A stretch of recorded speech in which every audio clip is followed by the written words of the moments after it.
Yeah, we got some time today, so thank you for making the time. Thanks for the idea. I'm excited to watch it. I've been muting my Twitter. Okay. I've muted YouTube. Yeah. Just to lay low from any spoilers. That in mind, welcome to Reels on Wheels. I am Justin. Irene here. And yeah, it's like our season finale, and we're going out on a banger. And as you were talking earlier, like, yeah, the internet has no chill. So we are going to see Spider-Man No Way Home. But you've seen it already. Yes, I'm going to go see it again. So yes, I have seen it. I have some feelings on it, some thoughts. Yeah. So I want to see if those carry through, you know, into a second viewing. But how about you? Are you excited? Yeah, I'm really excited. I'm just ready to enjoy it as a Marvel fan and Tom Holland Spider-Man fan. I love all the Spider people. In our last review, we had mentioned we might go see this, and you said something to the effect of like, I feel like we already know what's happening in that movie. Spider-Man. Yeah, I mean, that movie's gonna like blow the doors off everything. I think everyone just knows the plot though. Again, people are posting pictures and there's all these rumors on the internet going around, and I mean, let me constantly barraging Andrew Garfield if he's in the movie or not. Come on, they're gonna be in it. Don't you know? But like, come on. Let's say this. I saw this funny tweet before I muted it. Yeah. They were like, if Toby and Andrew are not in it, I will give everybody who follows me $1,000. So there are some expectations and sort of impressions that certain people may be in it, certain people may not, as far as the characters go. We at least know that there are familiar faces in terms of the antagonists. Honestly, I'm more excited about the character development, because that's why I think that Marvel has done so well. It's because we've become invested in these characters, and I'm very worried about Peter. He's just torn in different worlds. You know, he just wants to be a kid, but he's called to be this hero. Yeah. And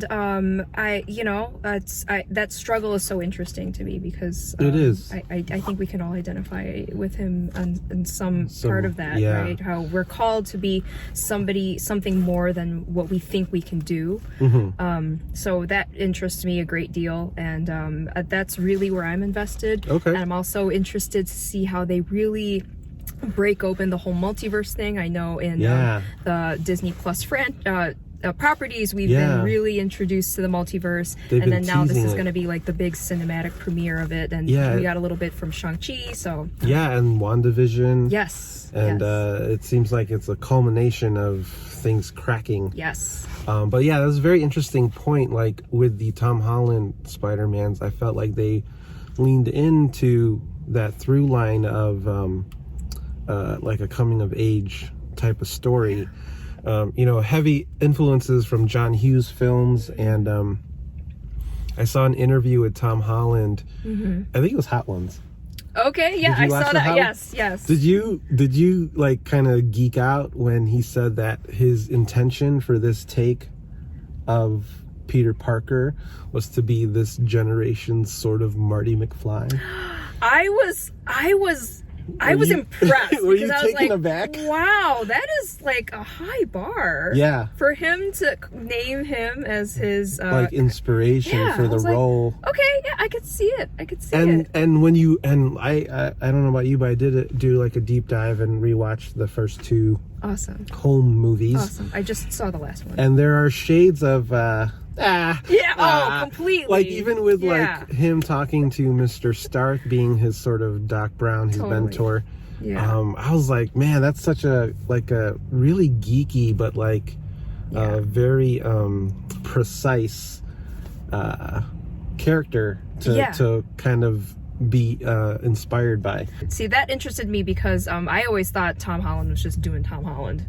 You know, just based on his interviews, but now knowing that Marty McFly is a little bit of his influence, I'm like, oh yes, that is a very specific lever, I think, that he's pulling in his acting toolkit. I feel like he's gonna break in this one. This is gonna be bad. I don't think it's gonna be great for Peter Parker. I don't think it's gonna be great. Is it ever though? No, it's not. That's why. Like, it just keeps getting worse in every movie. He's just, especially having freshly watched Far From Home, that poor kid just wants to go on a vacation, and now like the problem's gonna be even bigger. He just wants to have a normal life. Oh boy. Yeah. So. Oh boy. So great yes. Scott.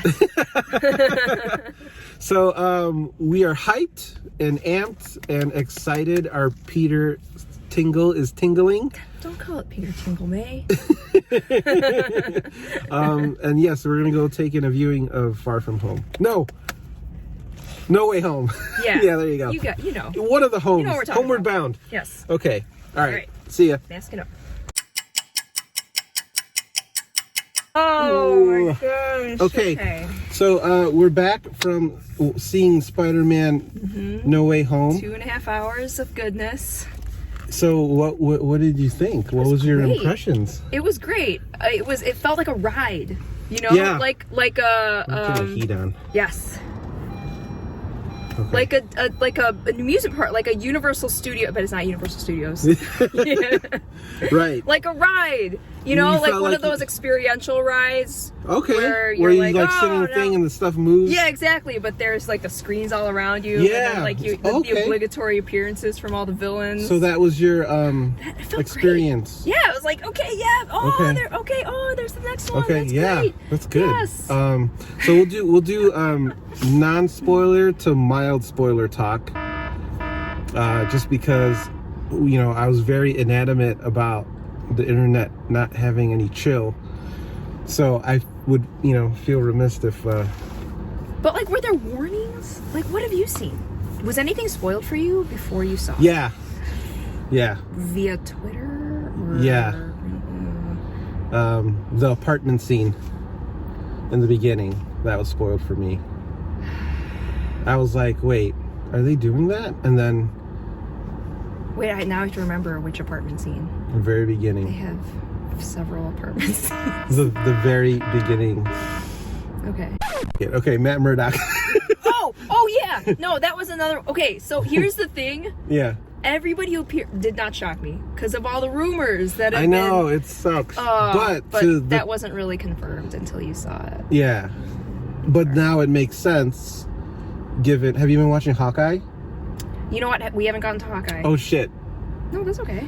Okay, because there's someone who appears in Hawkeye that makes... It's like, oh, they're doing this. They're bringing him over. Well, And by the way, you should watch Hawkeye. I know. It is I know. Christmas I am waiting. treat. Yes. We were saving it for our Christmas break because we're off for a week. Oh my gosh, Christmas that's gonna be so we've been good. Saving it. It's gonna get you in the right mood because honestly, so I have not watched any holiday things except for Hawkeye. Like I'm usually like waiting to Die Hard already. Yeah. Scrooged. And I haven't watched any Christmas stuff. I've been so busy. Yeah. But we're making time for Hawkeye. That's so great. And Hawkeye is very Christmas. Nice. And Coco likes it too?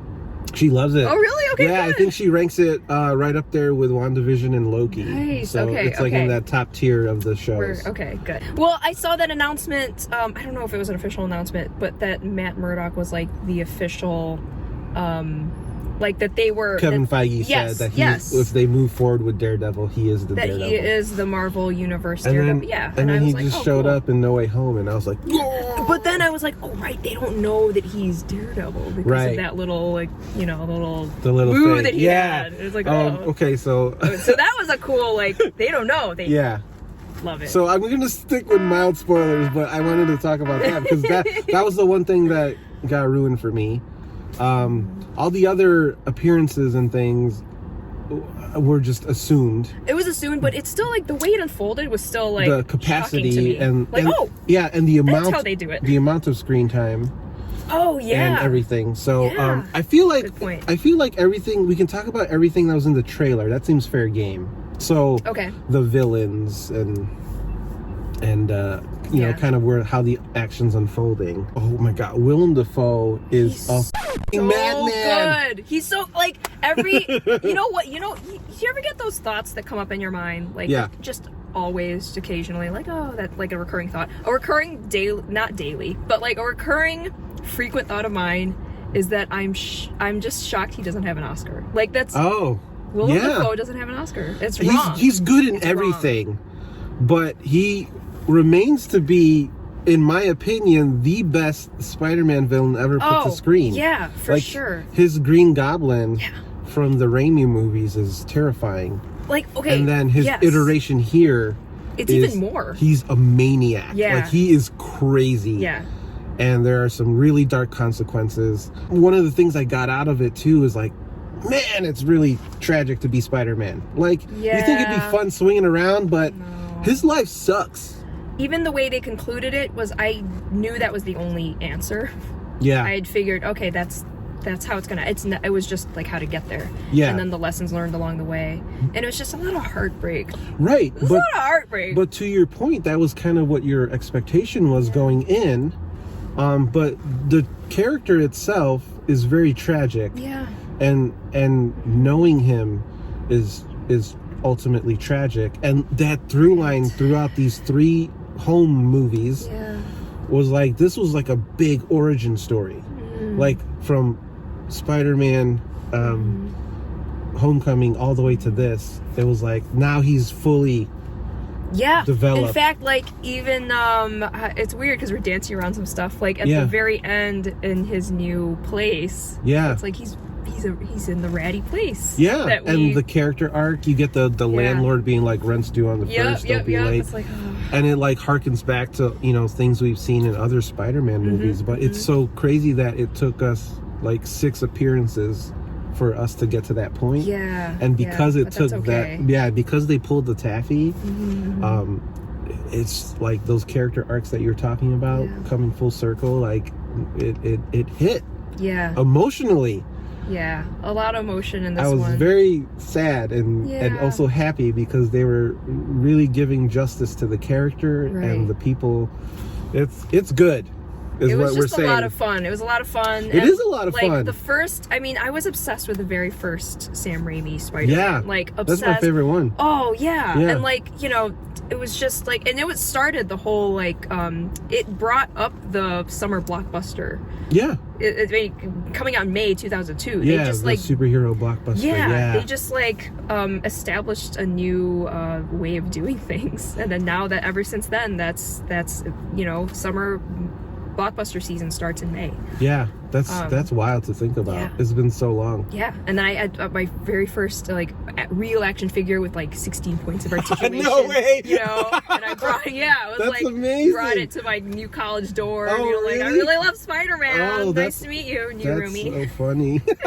A little insight into Reenie's college life. That's amazing. And like, I had the poster up and everything. Yeah, so to see it come back nearly 20 years later. In a new iteration for a new generation, it's just really like, it's really fulfilling. It is. That's a good word to describe, especially if you're a fan of these movies from the jump. So like, even if you like the Andrew Garfield Spider-Mans, there's something in there for you. There was a moment there, like, there was a really big heartbreaking moment, but that's not where I had the tears. Oh, interesting. I had the tears during a callback. Yeah. I think I know what you're talking about. Which, because you just mentioned, I was like, oh man. But it felt good. It's like, it felt good. It's like it asks that question, like, if you had a second chance, would you do things differently? And that's actually the subject and kind of core about this movie's all about second chances. Whether we deserve them. Right. And from the trailer, you see that there's a fight between Doctor Strange and Spider-Man, because Doctor Strange just wants to send them home, but Spider-Man's like, oh, if they go home, they die fighting a Spider-Man, so he wants to give them a second chance, and that's what the whole movie's about. Much like Ghostbusters Afterlife, it's fan service, but it's fan service in service of the plot and in service of the characters and the story. But there is some really fun fan service, like that last hour. Holy shit! But like when they're all in together, we meet the villains, and then the whole callback with it, you know. Oh yeah. Scientist myself. That was the best, top 3 moments. The Willem Dafoe meme. Yes! Yeah. The villains were very self-aware at how ridiculous some of these movies were. Like Jamie Foxx will talk about, I had a comb over and glasses. And, and like now he's all cool and he looks like Jamie Foxx, but he's like making fun of the fact that that's what they did to him in that movie. Yeah. So they're talking to Dr. Connors the lizard, and he's like, I wanted to make everybody a lizard. They make it sound all ridiculous. All the plots. They make it sound so stupid. It's like, I was gonna turn people into lizards because that's the next evolution of man. What? I want to go back to your point about the philosophical approaches. Spider-Man wants to give these villains a second chance, and Doctor Strange is like, just send them back where they belong. Yeah. Did you not identify with Strange a little bit?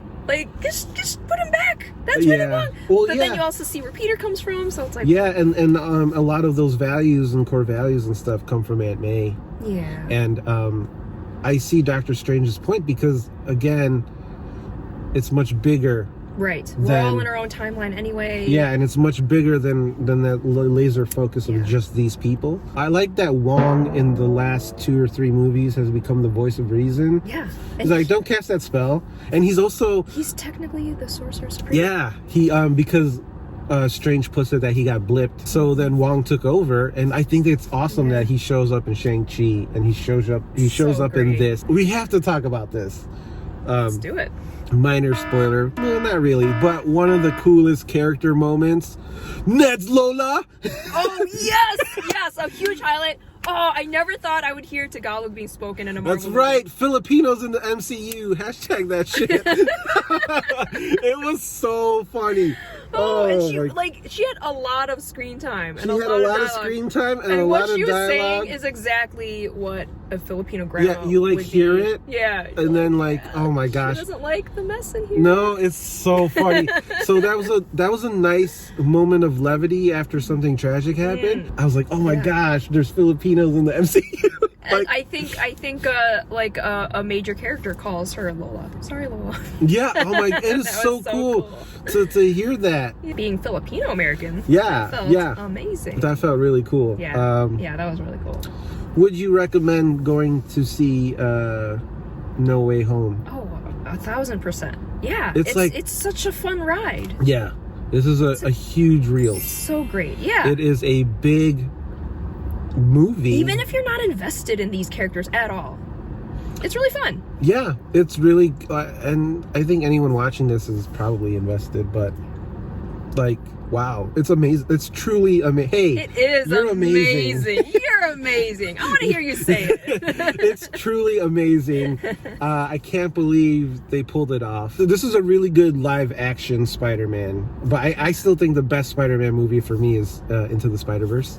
Yeah. But this is pretty damn awesome. As you mentioned before, that first hour really dialed it back to just the fact that he's a kid and he's just trying to get into college. Right. His world is blown up, right? Yeah. People know that he's Peter Parker is Spider-Man. And honestly, the first half of that movie, they're just trying to focus on getting into MIT. And I thought that was so humbling. Yeah, it reminds us that he is, like you said, a kid, and he's had these adventures in outer space with the Avengers. Yeah. But when everybody goes back home, the others may have their time with Stark Industries. Somebody else has their time working for Nick Fury. But he has to go back home to Queens. Yeah. That's his everyday life. He's just trying to live. He's just trying to be a kid. He's just trying to figure out the next stage of his life. And the fact that was the catalyst for the events that happened was true. It really grounded it in this fantastical way. And I appreciated that a lot. I was wondering, did you wonder, when you first saw the trailer? Yeah. And then you piece together, wait, so Doctor Strange willingly helps Peter Parker cast the spell? Did you ever question why he agreed to do it? Well, I think if you recall in the trailer, it's filmed differently. So they might have filmed 2 different things, because I remember in the trailer, he winks at Spider-Man, I'm still gonna cast a spell, and Wong is don't do that. Right. But in the movie, Wong is just keep me out of it. Keep me out of it. And Doctor Strange sort of tricks him into helping him, because he's oh man, for all the things that we've been through, can't we just help this kid out?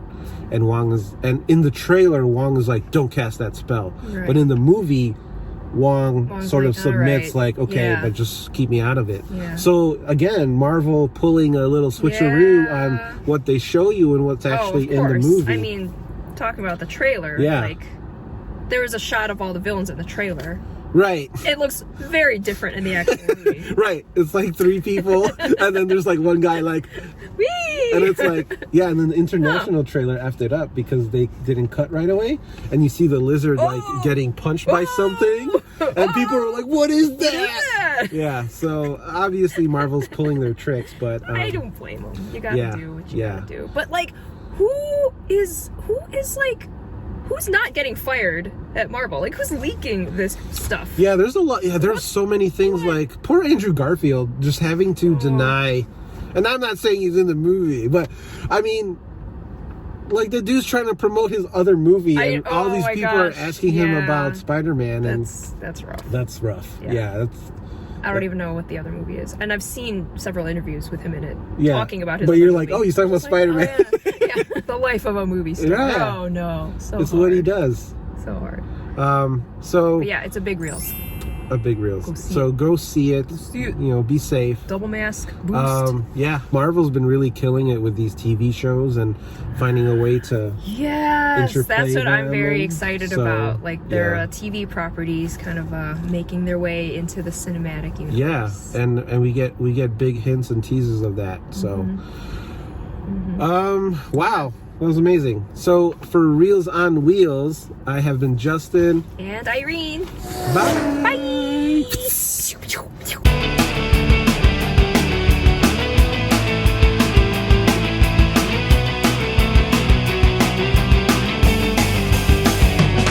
Yeah.